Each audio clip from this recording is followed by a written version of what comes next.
Okay, the skill that I will be doing today is front loading. We're going to do front loading with the game of Uno. So with Uno, you're going to start off with, everyone's going to get 7 cards.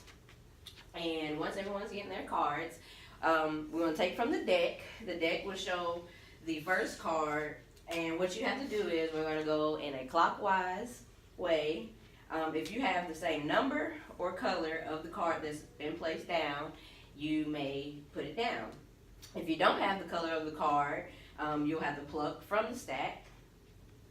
The gist of the game is to get to only one card, and when you get to one card, you say Uno, and after Uno, you want to get out, which will be give up that last card that you have. So if you have a yellow card and your last card is a yellow, you may put that down, and you will call Uno out. Is there any questions? No. Okay. Okay, I did the front loading for Uno.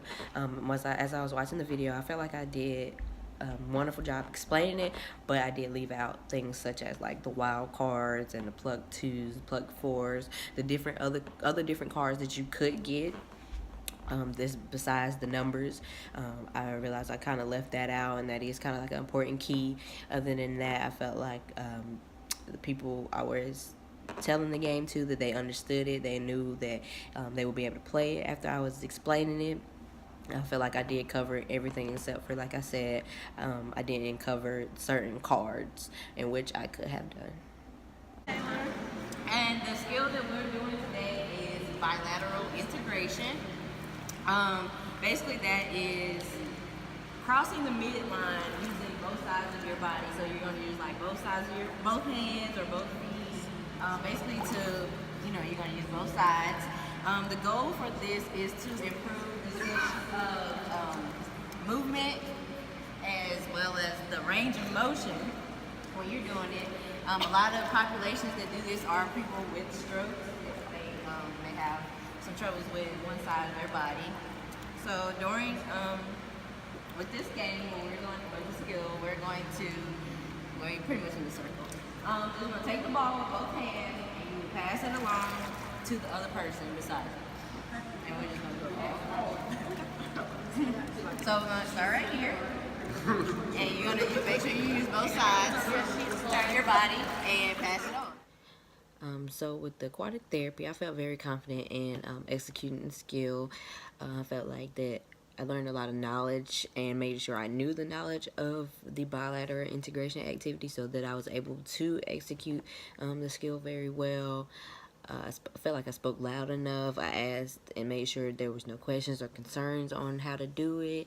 I also demonstrated how to do it by showing them how I was going to hold the ball and make sure I use both sides of my body to pass it, which is the ordeal of the skill. So I felt pretty good doing this activity. I like being in the water. It felt pretty good to lead something in the water, although the noise was kind of hindering people from hearing me, but overall they said that they did hear me. So yeah, you can split it and share it.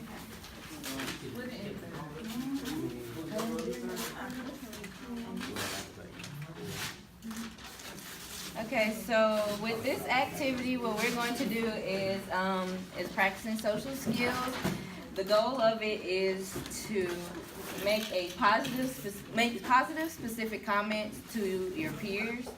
So what you guys are going to do is partner up with someone, and you're going to write down 3 specific comments that are positive and honest and meaningful.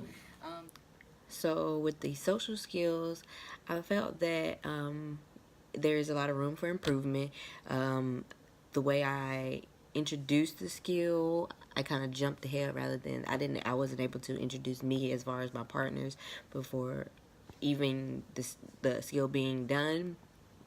But I feel like I did it well, explaining what it is and what was supposed to be done for the skill, although I feel like I could have incorporated why. I didn't really give a why we were doing this. Instead, I just kind of told what we were doing and how to do it rather than what the purpose of it was.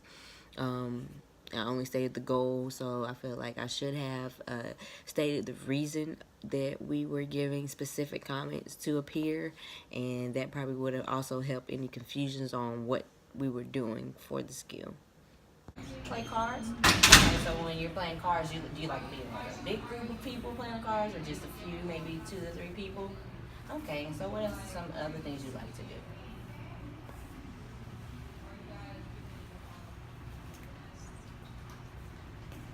Go to the movies. Go to the movies? Okay, that's good. And you like to go by yourself to the movies? You like to go with friends?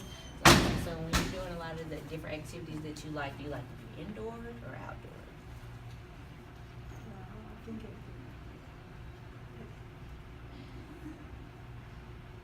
if I'm outdoors doing something, then it's outdoors. Mm-hmm. So you kind of like a mixture of both. But if it's indoors, then it's indoors. Okay, so you're open to doing things indoor and outdoor. Okay, okay. So what else would you like me to know? What would you like to do within this program? What's some things you'd like to do that you want us to do? So doing the interview, I felt pretty comfortable doing it, although I could work on how to expand on certain questions and how to keep going and what else I could ask. They could all be beneficial to the purpose of the interview.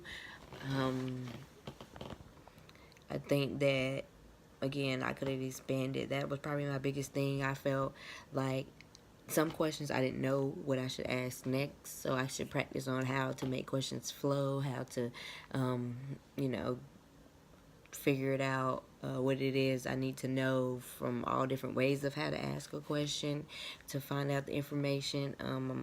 So I can say the skill does need improvement. I could do that by practicing with my peers, just asking them questions to figure out a certain thing that I want to know. Hello, Miss Gloria. My name is Derica Miller, and today we'll be doing some reminiscence therapy. What that is I'm going to show you a few pictures, some items and things, and you're going to tell me about anything that may trigger ideas from the past, anything that brings back any types of memories. So I have 3 pictures here. The first picture is a picture of some daisies. I have pictures of a dog, and I also have pictures of a car. So based on the daisies, is there anything that reminds you of anything? Well, for the daisies, they remind me of my childhood home. That's all I can say about that. For the dog, I used to have a dog when I was younger, but it died. And for the car, it reminds me of my first car. All right, thank you. So with the reminiscence therapy, I felt that I could have took my time a little bit more on it. I kind of felt like I a little bit rushed it. I kind of just dove right into it instead of easing my way in it and explaining the reasons of why we were doing it.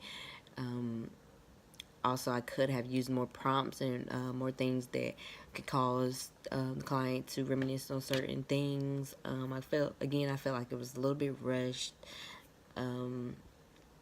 And I could have added more things so that it was more to elaborate on and expand on by showing more pictures.